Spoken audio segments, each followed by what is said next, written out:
the storm. The miracle and the Ang storm. milagro sa bagyo. Dilubyo. Amen. Nakaupo na tayo mga kapatid. Sabihin mo sa iyong katabi, ano ba ang iyong storm?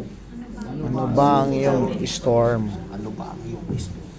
Kaya nga, ang buhay ay sinasabi nila na para bang karagatan.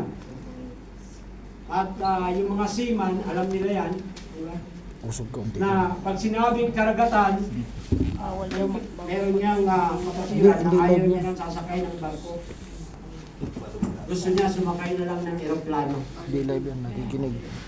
Sinasabi niya, Ano ko kasi pag ikaw ay nasa Ate trip Almira, sa send barko, ko sa akin yung... ay wala kang makitang lupa. Hindi live yan.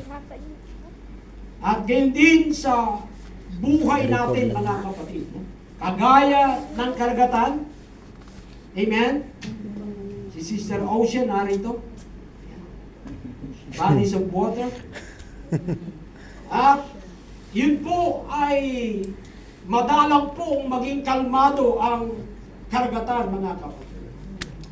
Thank you, Lord. At pagdakay-dakay, humahangin, humahampas mga kapatid, at dali-daling ang bagyo o ang ihip ng hangin ay dumarating mga kapatid.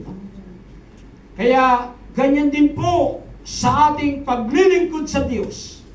Hindi po tayo exempted sa mga hagupit ng bagyo at pagsusubok sa atin pong mga buhay. Amen. Everybody say amen. Amen.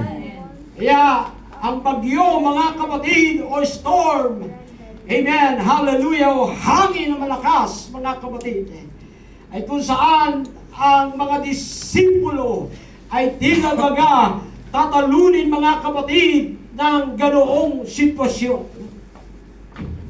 At sa kanilang pag-iisip mga kapatid na hindi nila kakayanin po ang Walang sounds. bagyong ito mga kapatid.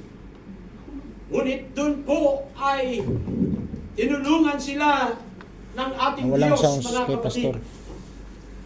Na sila po ay magkaroon muna ng Bible study at malaman nila mga kapatid na ang Diyos ay kasama nila mga kapatid.